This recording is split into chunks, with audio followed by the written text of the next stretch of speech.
Dans un pays où la pauvreté et la foi s'entremêlent, il existe des lieux où l'espoir semble briller plus fort que partout ailleurs. Ces lieux, ce sont des internats religieux, souvent situés dans des régions reculées, où les familles modestes envoient leurs filles dans l'espoir qu'elles deviennent pieuses, instruites, et qu'elles puissent un jour sortir de la précarité. Ces établissements sont perçus comme des refuges, des sanctuaires où la discipline et la foi doivent guider les pas des jeunes filles vers un avenir meilleur. Fatou est l'une de ces jeunes filles. Issue d'une famille modeste, sa vie a toujours été rythmée par le travail de ses parents, la prière, et un profond désir de voir leur enfant unique réussir. Pour eux, l'internat religieux est la promesse d'une vie plus digne, d'une réussite sociale fondée sur les valeurs spirituelles. Ils croient en ce lieu. Ils croient en la parole des sœurs qui dirigent l'établissement, en leur rôle de guides moraux et éducatifs. Mais dans l'ombre des murs de cet internat, un autre monde se cache. Un monde où la foi est détournée, où les principes sacrés sont bafoués, et où la vulnérabilité des jeunes filles est exploitée par ceux-là même qui devraient les protéger. L'histoire que vous allez découvrir est celle d'une famille, d'une jeune fille nommée Fatou, et d'un internat où les promesses ont viré au cauchemar. C'est une histoire de souffrance, mais aussi de courage et de lutte pour la justice. Une histoire qui soulève des questions profondes sur la corruption, le silence complice et les abus de pouvoir. Ce récit est un cri d'alerte. Parce que, parfois, ce qui se passe dans les lieux les plus sacrés reste caché derrière un voile de silence, de peur et de honte. Et ce silence, il faut le briser. Pour que plus jamais l'innocence ne soit sacrifiée. Fatou grandit dans un petit village où chaque journée ressemble à un combat contre la pauvreté et les difficultés du quotidien. Sa famille vit simplement, dans une maison modeste faite de terre et de bois, avec pour tout confort l'amour qui les unit et la force de leurs croyances. Son père, Ibrahim, est un homme travailleur, usé par les années passées à la tâche, mais toujours déterminé à offrir le meilleur à sa famille. Sa mère, Amina, incarne la douceur et la foi profonde, veillant sur Fatou avec une attention mêlée d'inquiétude et d'espoir. Pour Ibrahim et Amina, Fatou est un trésor. Leur fille unique, le fruit de leur sacrifice, leur raison de persévérer. Dès son plus jeune âge, il l'élève dans la rigueur religieuse et la discipline, espérant qu'elle puisse un jour s'élever au-dessus de leurs conditions modestes. Chaque prière, chaque matin, est une promesse silencieuse, que Dieu guide nos pas, qu'il protège notre enfant. Mais la réalité est rude. La vie dans le village est marquée par des manques, le manque d'argent, le manque d'opportunités, le manque d'un avenir certain. Le chemin de Fatou vers la réussite semble semé d'embûches que seule la foi peut aider à franchir. Lorsque l'occasion se présente, par l'intermédiaire d'un ancien élève du village, de faire entrer Fatou dans un internat religieux réputé, les parents n'hésitent pas. C'est pour eux une lumière au bout du tunnel. Ce n'est pas seulement une école, c'est une promesse de transformation. Fatou y recevra une éducation sérieuse, loin des distractions et des dangers du monde extérieur, dans un cadre censé être strict mais juste. Elle y deviendra pieuse, instruite et forte. Les préparatifs sont simples mais lourds de sens. Fatou est entourée des prières de ses parents. Sa mère lui offre une petite Bible, usée par le temps, avec une inscription à l'intérieur, « Que la lumière divine éclaire toujours ton chemin ». Son père, silencieux mais fier, serre la main de sa fille en lui murmurant « Sois forte, mon enfant. Nous comptons sur toi ». Le jour du départ, toute la famille est rassemblée. Le village tout entier semble retenir son souffle. C'est un mélange d'espoir, de fierté et d'angoisse.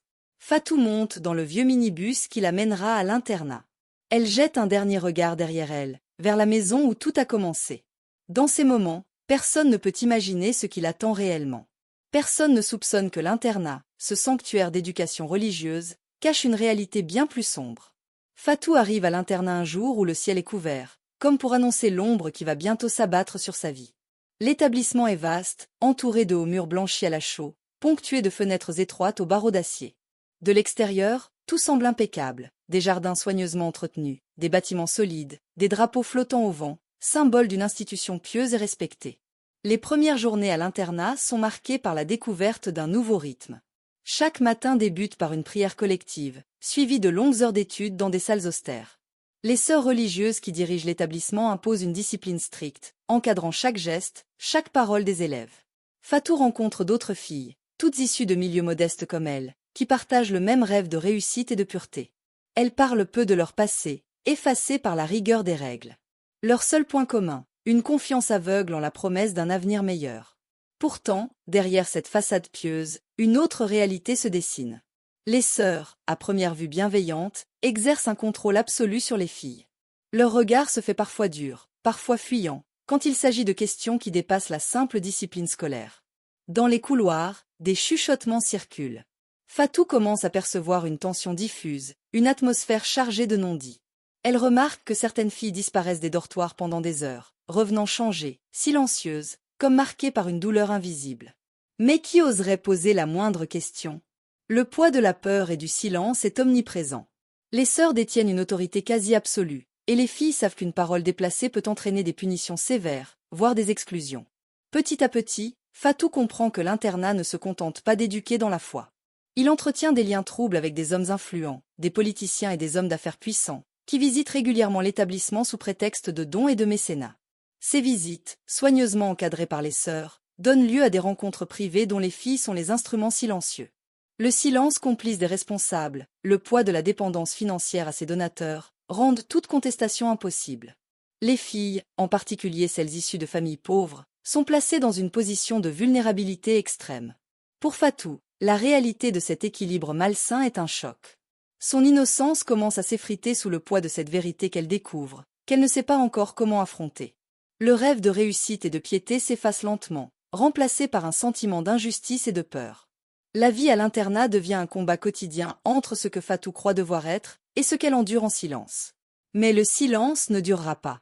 Au fil des semaines, Fatou se rend compte que ce qui se passe dans l'ombre de l'internat dépasse tout ce qu'elle aurait pu imaginer. Ce lieu, qui devait être un refuge, est devenu un piège où sa dignité est mise à rude épreuve. Chaque jour, elle vit avec la peur sourde que son silence soit brisé, que ses souffrances deviennent visibles. Mais l'omerta règne. Les filles ne parlent pas. Elles se replient sur elles-mêmes, enfermées dans une solitude pesante. Les agressions ne sont pas un secret, mais elles sont couvertes par un système bien rodé. Fatou voit des sœurs fermer les yeux, détourner le regard, sous la pression des hommes puissants qui contrôlent l'internat. Ces mêmes hommes dont la richesse finance l'établissement, garantissant ainsi l'impunité. La douleur de Fatou est double, celle des gestes subis et celle du silence imposé. Elle ressent la colère monter, mêlée à un profond sentiment d'abandon. Mais elle refuse de se laisser briser. Dans son cœur, une flamme fragile commence à s'allumer, une détermination à ne pas laisser ces injustices se perpétuer. Pourtant, comment agir quand la peur tient toute la place? Comment dénoncer quand personne ne veut entendre? C'est dans ce contexte que Fatou prend conscience d'une possibilité, une lueur d'espoir dans ce tunnel obscur, le téléphone portable. Un objet interdit dans l'internat, mais qui pourrait devenir son arme secrète. Elle imagine filmer, capturer ces moments interdits, ces vérités cachées. Pour elle, pour les autres filles, pour toutes celles qui subissent et se taisent. Cette idée la remplit à la fois de peur et de courage. Chaque jour, elle guette l'opportunité, chaque rencontre devient un risque calculé. Elle doit dissimuler son téléphone, cacher ses intentions, affronter l'angoisse de la découverte. Les jours passent, et Fatou assemble peu à peu les preuves, image silencieuse de la réalité qu'elle refuse désormais de subir en silence. Fatou sent que le poids du silence devient insupportable. Elle sait que rester muette, c'est condamner toutes les filles à subir les mêmes horreurs. Son cœur bat à tout rompre à chaque fois qu'elle saisit discrètement son téléphone.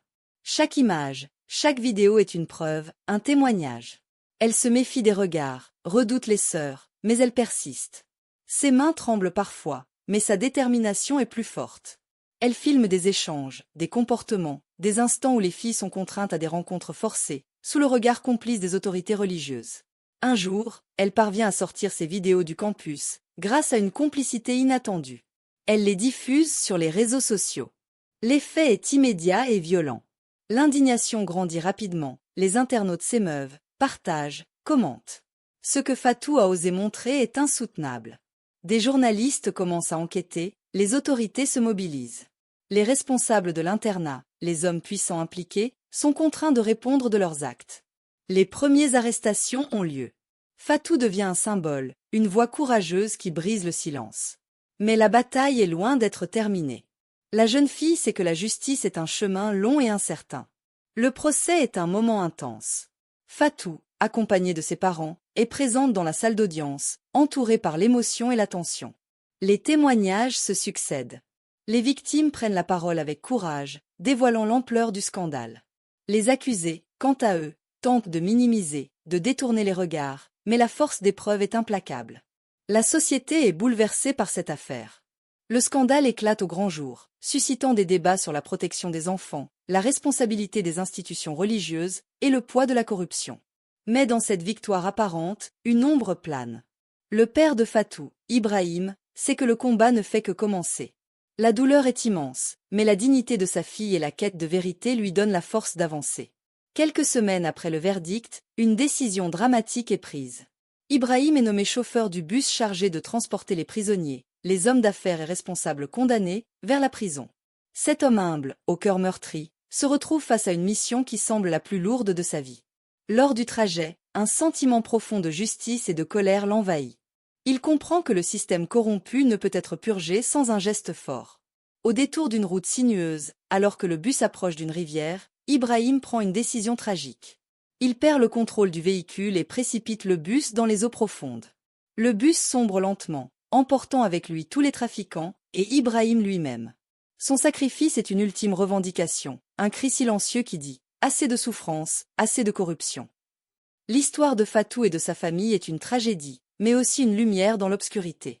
Elle rappelle combien il est urgent de protéger les plus vulnérables et de dénoncer les abus, même lorsqu'ils viennent de lieux censés être sacrés. Ce récit est un appel à la vigilance, à la solidarité et à la justice. La voix de Fatou résonne aujourd'hui plus fort que jamais, portée par ceux qui refusent le silence. Et si ce sacrifice immense peut inspirer le changement, alors sa mémoire ne sera pas vaine.